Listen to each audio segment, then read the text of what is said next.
kamusta ka na? Kamusta na kayo? Ay, ito naman. Okay lang ang buhay. Ako rin. Pero wala pa akong trabaho. Ako na-stress sa trabaho ko, nainis ako dun. Nainis nga ako dun sa trabaho ko kaya hindi ako ma-regular. Tapos yung boss ko, mas lalo naggamit ka na ako. Ikaw, toxic lang ang trabaho mo eh. Sa akin na, nahirapan ako maghanap ng trabaho. O ikaw, kamusta naman buhay may asawa? Ay, yun na nga eh. Ito, housewife lang, walang trabaho, nagbabantay sa 2 kong anak. Naglalaba-laba din minsan. Kamusta na pala yung mga, pamangkin namin? Pamangkin ako, yung isa grade 3 na.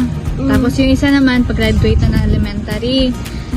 Ang hirap na kasi construction lang yung napangasawa ko. Tapos magkasunod-sunod pala sila.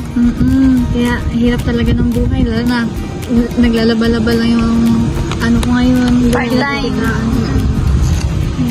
Oo nga pala, saan na pala si Vina? Anong oras na to? Wala ba siya? Natawagan mo na ba? Oo, kanina. Ano sabi? Wala pa siyang duty. Napunta na siya ngayon. Baka na traffic. Sige, sabi mo, bilisan niya Sige, na ha. sige.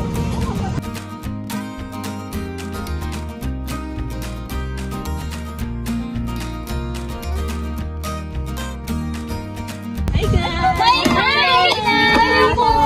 Kamusta? Long time no see ah. Uy, long time no si Vina. Upo ka Kaya pa. Grabe naman ang friend natin na to. Sobrang busy na talaga ang life. Magaling ko nga lang sa work eh. Sobrang toxic sa hospital. Ay, baka Halata naman. Pero hindi naman nalaga sa face, sa face. Sobrang blooming. Yes. Friend. Kamusta naman? Okay lang, sobrang busy ko sa work.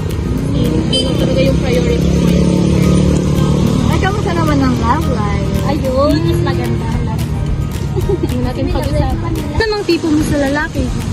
Tipo ko. Pero sa ngayon kasi nagpo-focus talaga muna ako sa career ko. Pero meron akong type. Syempre yung katulad ko rin dapat na alam mo yun, mataas na profession. Para naman, di ba, goals talaga. Tama. Hindi, tama yan na meron kang standard sa magiging relationship mo kasi huwag mo kang gayahin kasi yung boyfriend ko parang walang plano sa buhay, wala siyang stable na job, parang wala siyang planong pangkulan ako, gano'n. So guys, kayo naman magkwento. Parang kanina pa ako nandito eh. Hindi pa kayo nagkakwento. Siyempre, ikaw lang yung successful ata sa group natin eh, kaya ikaw yung pinag-uusapan. Kasi gusto ko rin malaman yung about sa inyo. Kasi Karen na lang magkwento. Total siya naman marami. Ako ito, nahihirapan pa rin maghanap ng trabaho. Ang hirap na talaga maghanap ng trabaho sa panahon ngayon, no? Ikaw, kailan mo balak maghanap ng trabaho? Kasi pag may 2 ka ng anak, parang siyempre mag-iiba na yung focus mo. Sa anak na lang talaga. Pero mas maganda kasi kung may trabaho ka kasi mas yung mga wants mo, mabili mo siya kasi nga may sarili kang income. So lang magbabanda sa mga kanila. Mga bata pa rin talaga ito. Kaya yun guys, huwag kayong gagaya sa akin na pagka-graduate, yun lang pag-aasawa. Tuloy, tignan niyo yung buhay ko ngayon. May 2 ng anak, hirap sa buhay, lalaba-laba na lang, mahal sa asawa. Ganyan si Vina. Ganyan niyo siya.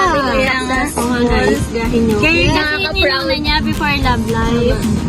May goal talaga siya Tama sa naman buhay. talaga yun. At yan ang dapat nating tularan lahat.